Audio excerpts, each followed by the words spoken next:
Hello friends, welcome back to Child Classes. First of all good evening to everyone. आ जाइए friends, यहाँ पर आपकी साइंस की क्लास होने वाली है जहाँ पर बज रहे हैं शाम के 4 और आप देख रहे हैं इस समय शाले क्लासेस के साथ। कैसे हैं आप सब? होपफुली बढ़िया होंगे। आपका टाइम हो चुका है, टेलीग्राम पर मैंने ऑलरेडी सेंड कर दिया था। पोल क्वेश्चंस भी ऑलरेडी करवाए हुए थे, क्विज वाले जो क्वेश्चंस होते हैं। तो आई थिंक बेस्ट है, सब कुछ यहाँ पर शेड्यूल वे में चल रहा है, वहाँ पर भी करवाया जा रहा है। अब जब तक एग्ज़ाम नहीं होगा तब तक हम अपनी रफ्तार को यही बनाए रहेंगे, करेंगे, चीज़ों को देखेंगे, समझेंगे। मैं तो चाहती हूँ कि आपका और आपके जो सीनियर्स हैं उनका टाइम ड्यूरेशन एग्ज़ाम का अलग रहे, अदरवाइज़ मेरा उनके लिए भी मैनेज करना, आपके लिए भी मैनेज करना एक हेक्टिक हो जाएगा। तो इस वजह से हम चाहते हैं कि एक हफ्ते का लगभग गैप रहे तो ज़्यादा अच्छा रहेगा, हम हर चीज़ अरेंज कर पाएंगे तब, मतलब उतने टाइम ड्यूरेशन में। चलिए आइए स्टार्ट करते हैं आज की इस क्लास की। जो भी सीन रहेगा उस समय का फिलहाल देखेंगे, लेकिन ऐसा चाहते हैं कि हो जाए, ज़्यादा बेस्ट रहेगा। आज यहाँ पर हम आपकी सोशल साइंस की जो क्लास है उसके ऑब्जेक्टिव क्वेश्चंस को करेंगे, जो कि हम राजन सही से कर रहे हैं। पवन की हमने ऑलरेडी कर रखी है, जिन्होंने नहीं देखा है वो ज़रूर वहाँ पर देख सकते हैं।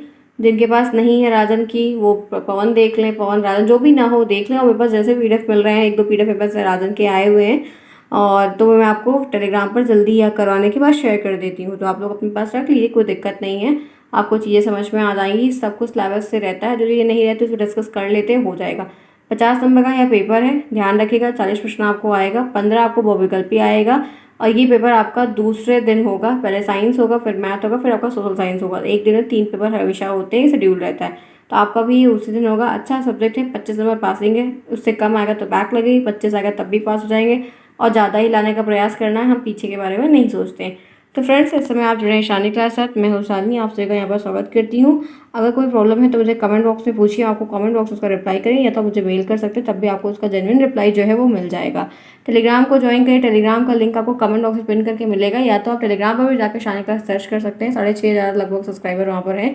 तो और तिरंगे कलर का लोगो लगाओ तो आपको रिकॉग्नाइज करने में आसानी होगी। आपका लिंक जो एक्टिव नहीं कहते हैं, मैम ज्वाइन नहीं हो रहा है, तो वहाँ से कर सकते हैं, तो मतलब आपको अवेलेबल हो जाएगा।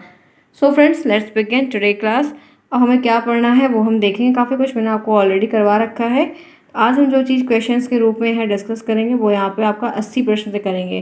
देखिए थोड़ा सा कम क्लैरिटी है, लेकिन जैसे इमेज मेरे पास आई हुई वैसे ही करवा पा रहे हैं, इसलिए मैं कहती हूँ कि हमेशा कोई इमेज भेज रहा है तो क्लैरिटी के साथ भेजे, फिर हम करवा देंगे हर चीज़ को।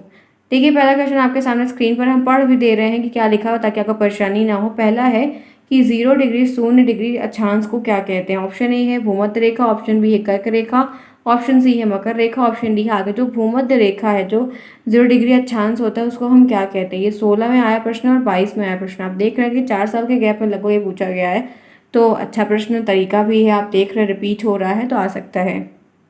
चलिए बताइए 0 डिग्री क्या कहते हैं, भूमध्य रेखा कहते हैं। ठीक है, ए ऑप्शन जो है वो आपका इसके लिए परफेक्ट है। आगे चलते हैं, एक बार थोड़ा सा कलर चेंज करते हैं, हम लोग काफ़ी दिनों से इसी कलर पे है ना, ये चलिए रेड रेड कर लेते हैं, ये परफेक्ट रहेगा। नेक्स्ट देखिए, भूमध्य रेखा पर सूर्य की किरणें कब सीधी पड़ती है। भूमध्य रेखा पर यानी कि इक्वेटर लाइन है, उस पर जो सूर्य की किरण है, जो सनरेज है, वो सीधी कब पड़ती है, एकदम परपेंडिकुलर कब पड़ती है। 16 में आया प्रश्न है। 23 सितंबर को एक ऑप्शन, 21 मार्च को 2 ऑप्शन, 21 जून को 3 ऑप्शन, 25 दिसंबर को। ये बहुत बहुत बहुत बहुत बहुत बहुत 101% इम्पॉर्टेंट है। ये वाला भी बहुत रिपीट होता है। और पता है आपको ये ना सेकंड में भी मिलेगा, सेकंड में भी सोलर सिस्टम के बारे में। आपने जो सौरमंडल के बारे में ये एसएसटी में पढ़ा है डीएलएड फर्स्ट सेमेस्टर में, यही सोलर सिस्टम आपको सेकेंड सेमेस्टर के आपके एसएसटी में भी दिया गया और साइंस में भी दिया गया है। तो कई सारी चीज़ें ऐसी हैं जो हर सेमेस्टर में मैच कर रही हैं। बताइए क्या होगा। बहुत अच्छा प्रश्न है और टेट में भी कई बार ये पूछा गया है। तो 81 का जो सही बेस्ट ऑप्शन है वो है 21 जून को। ठीक है, ध्यान रखिएगा, याद से बिल्कुल भी मत भूलिएगा कि राइट आंसर यहाँ पर क्या होगा। सही है ना। चलिए मैं बता देती हूँ आप लोगों को, आपका जो ये ऑप्शन सी है, डी है, ये दोनों गलत है। सही जो आपका ऑप्शन है वो आपका 23 सितंबर को भी पड़ती है और 21 मार्च को भी पड़ती है। हर साल ये है कि 21 मार्च और 23 सितंबर को सूर्य की किरणें भूमध्य रेखा पर सीधी पड़ती हैं, लेकिन ये क्वेश्चन आपका गलत तरीके से पूछा गया।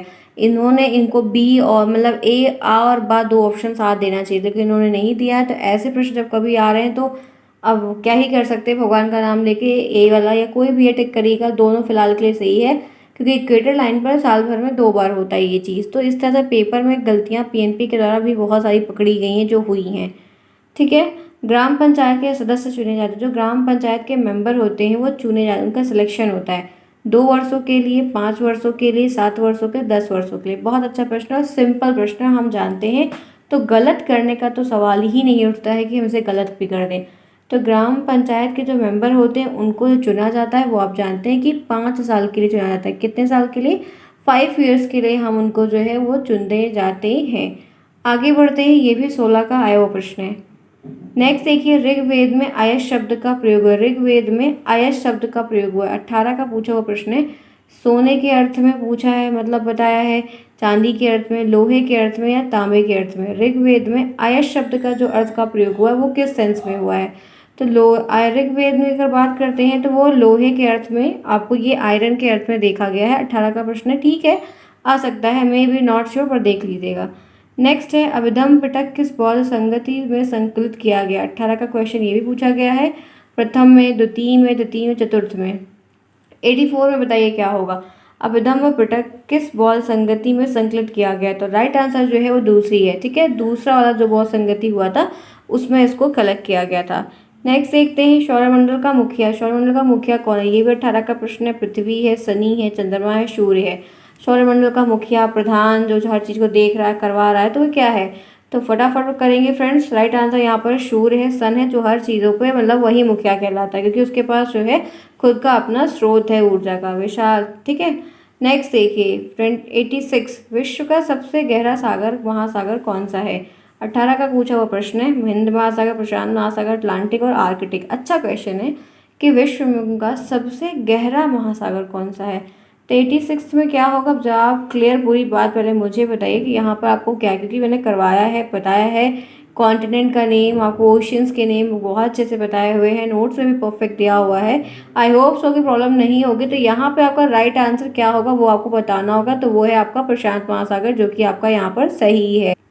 आगे बढ़ते हैं इसी के साथ। 86 तक आपका क्लियर आउट हो गया है, कोई प्रश्न अभी तक का आपका गलत नहीं हुआ होगा। नेक्स्ट देखिए, नासा की स्थापना कब हुई? बहुत ही फेवरेट क्वेश्चन पीएनपी का है, ये हर बार आता है। पहला ऑप्शन है 1958, 1959, 1956, 1957।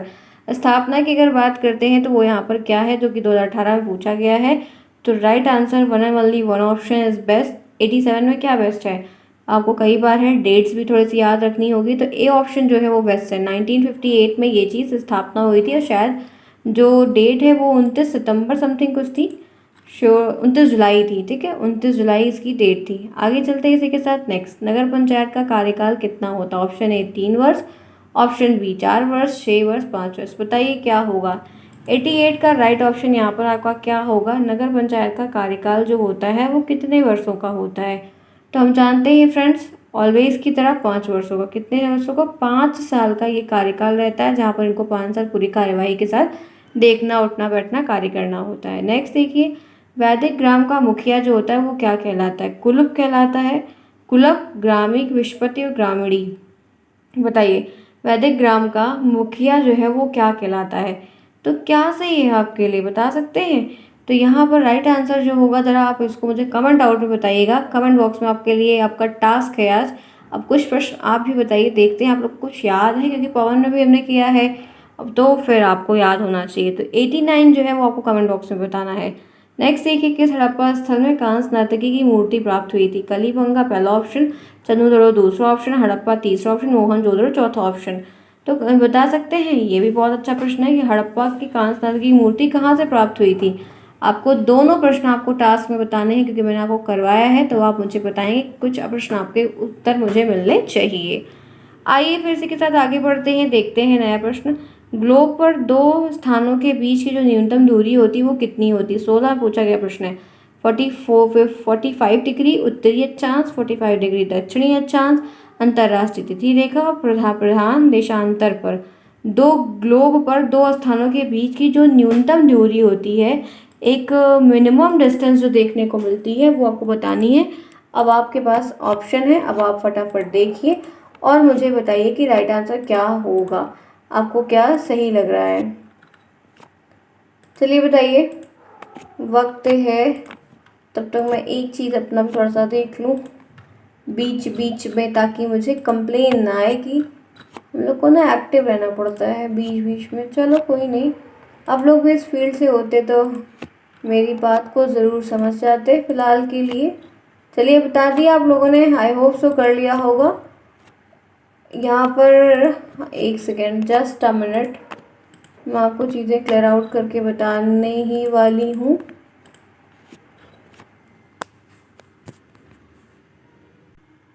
यहाँ पे जो राइट आंसर है वो आपका सी ऑप्शन है, अंतर्राष्ट्रीय तिथि रेखा। आगे बढ़ते हैं, नेक्स्ट देखते हैं, सिंधु घाटी के निवासियों का मुख्य भोजन क्या था? गेहूं खाते थे, चावल, जौ और चावल, उपरोक्त सभी।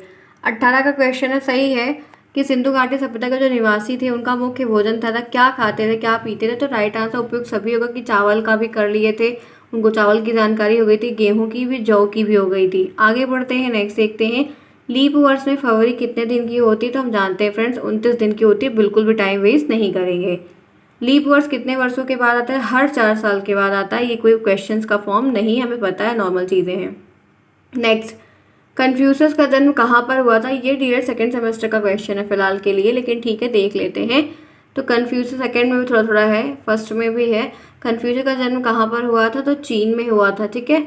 ये एक देखिएगा, आपको सेकेंड में मिलेगा, ये इंपॉर्टेंट क्वेश्चन है, थोड़ा सा ध्यान रख लीजिएगा। 22 में आया हुआ क्वेश्चन है, कन्फ्यूजन का जन्म कहाँ पर हुआ था? तो 95 का आपका जो बी ऑप्शन है वो आपके लिए उचित है, परफेक्ट है, ध्यान रखिएगा।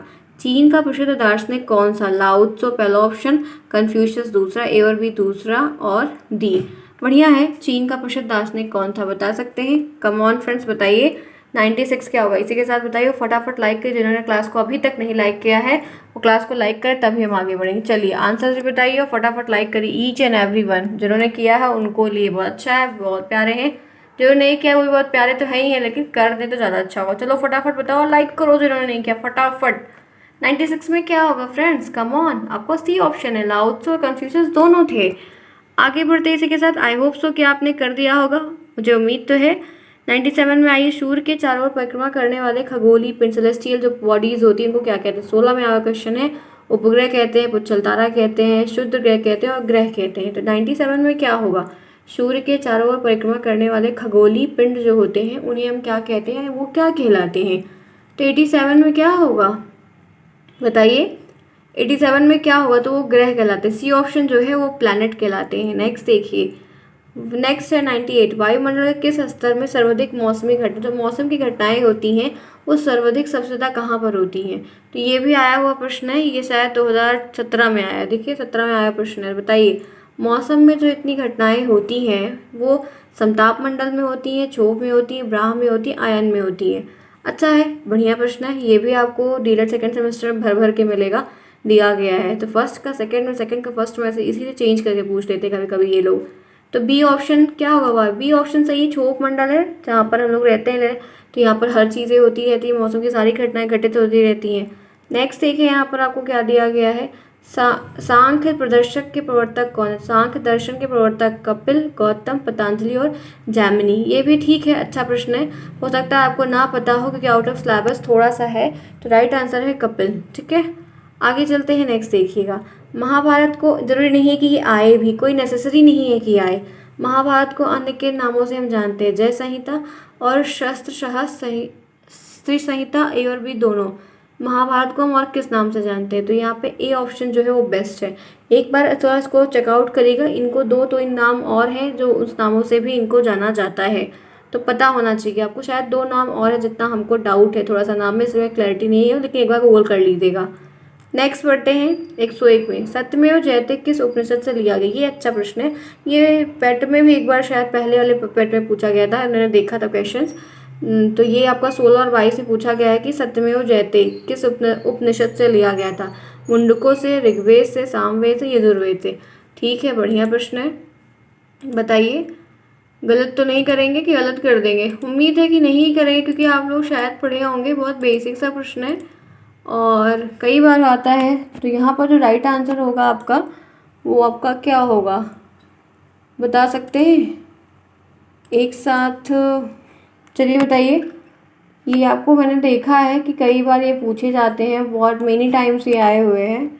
तो यहाँ पर जो राइट आंसर है वो आपका ए ऑप्शन, मुंडको उपनिषद से लिया गया है, ठीक है। 101 में ए जिन्होंने बताया उनका सही है। अस्तोमा सदगम्या लिया गया है कहाँ से? सामवेद, ऋग्वेद, यजुर्वेद, अथर्ववेद?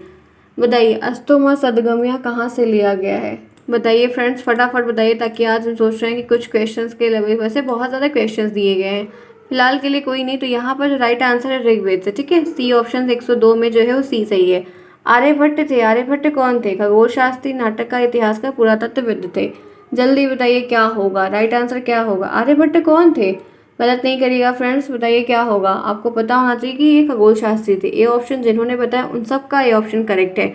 19 में पूछा गया प्रश्न है। फिर आते हैं आधुनिक अर्थशास्त्र के जनक कौन है? ये भी 19 में आया प्रश्न है। Adam Smith, Keynes, Amartya Sen और मार्शल।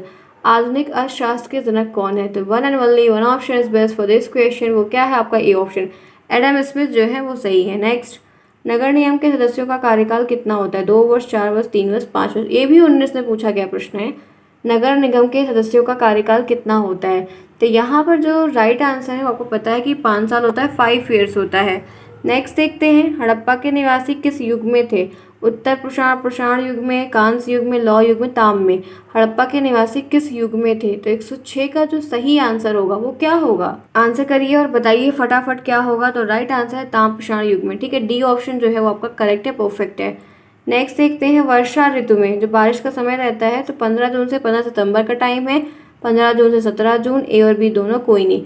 तो 107 के लिए क्या सही होगा? वर्षा ऋतु का जो टाइम ड्यूरेशन होता है वो कब से कब तक है, या क्या चीज़ें, बताइए क्या होगा? 107, जल्दी बताइए फटाफट क्या होगा। तो राइट आंसर आपको पता है, आपका ए ऑप्शन 15 जून से 15 सितंबर का ये हमारा टाइम ड्यूरेशन बरसात वाला रहता है। सबसे प्राचीन पुराण कौन सा है? मत्स्य पुराण, नारद, विष्णु और इनमें से कोई नहीं। पुराणों की संख्या कितनी है? 18। ध्यान रखिएगा। वेदांत कितने हैं? 6। ये सब बहुत प्रश्न पूछे जाते हैं। कलहड़ की रचना किसकी है? कौन किसका क्या है वो पूछा जाता है। किताबों के नाम पूछे जाते हैं। सबसे प्राचीन पुराण की अगर बात हम करते हैं कि सबसे प्राचीन पुराण कौन सा है, तो कौन सा है? मत्स्य पुराण जो है वो सबसे ज़्यादा ओल्डेस्ट पुराण में आता है। नेक्स्ट देखते हैं, संसार का पहला पालतू पशु कौन सा था? घोड़ा था, गाय थी, कुत्ता था, बकरी थी। अगर पालतू पशु की बात हो रही है तो आपको पता है कि सबसे पहले जो था वो कुत्ता था। तो डोमेस्टिक एनिमल में कुत्ते को सबसे पहले पालतू बनाया गया था, क्योंकि ये काफ़ी फैमिलियर हो जाता है और इनको पालना भी जो है वो आसान हो जाता है। आई होप सो आपको भी यहाँ तक क्लियर होगा ना, समझ में आ रही है बातें, क्लियर है। आगे बढ़ते हैं इसी के साथ 110 देखते हैं। सूर्य से सबसे दूर स्थित ग्रह कौन सा है? यम है, जो कि नहीं रहा, प्लूटो, नेपच्यून, यूरेनस और जुपिटर। बृहस्पति, वरुण, अरुण। अच्छा प्रश्न है, कई बार रिपीट हुआ है। तो बताइए यहाँ पर क्या होगा? सूर्य से सबसे दूर कौन सा ग्रह है? बहुत अच्छा प्रश्न है, गलत नहीं करेंगे, बता सकते हैं। कमेंट बॉक्स में ज़रूर बताइएगा। कुछ प्रश्न आप भी करिए जिसका मुझे कमेंट आए, ताकि पता चले कि आप क्या पढ़ रहे हो, कितने रिवीजन कर रहे हो। क्लैरिटी होनी चाहिए, क्योंकि आपको क्लियर होना बहुत ज़रूरी है। आपका क्लियर रहेगा तो आप सही आंसर बताएंगे, चीज़ें आपकी सॉर्ट आउट हो जाएंगी और अच्छे से हो जाएगी, कोई बहुत मेजर प्रॉब्लम नहीं देखने को मिलेगी। आई होप सो कि बढ़िया रहेगा। तो फ्रेंड्स, ये क्लास आपकी हम करना चाहते हैं ओवर। 110 तक मैंने करवाया है। नेक्स्ट क्लास में मिलेंगे और आपको फिर कल इसके आगे की जितनी भी चीज़ें हैं वो हम आपको ऑलरेडी करवा देंगे, ठीक है। आई होप सो कोई प्रॉब्लम नहीं होगी। पीडीएफ आपको मिल जाएगा। जिन्होंने भेजा है उनको थैंक यू है मेरी तरफ से कि आपने भेजा है, ठीक है। वो चीज़ जैसे भी आया है, ठीक है, कम से कम भेजा तो है। तो ये चीज़ें आपकी हो गई हैं, क्लास आपकी हो गई है। शाम को जो आपकी क्लास मतलब रात वाली होती है वो आपको मिलेगी, और आज मैथ की क्लास मिलेगी, जैसे मैथ के इंपॉर्टेंट क्वेश्चंस मिलेंगे। तो मिलते हैं अपने सेम टाइम पे, तब तक के लिए take care, bye bye, best of luck.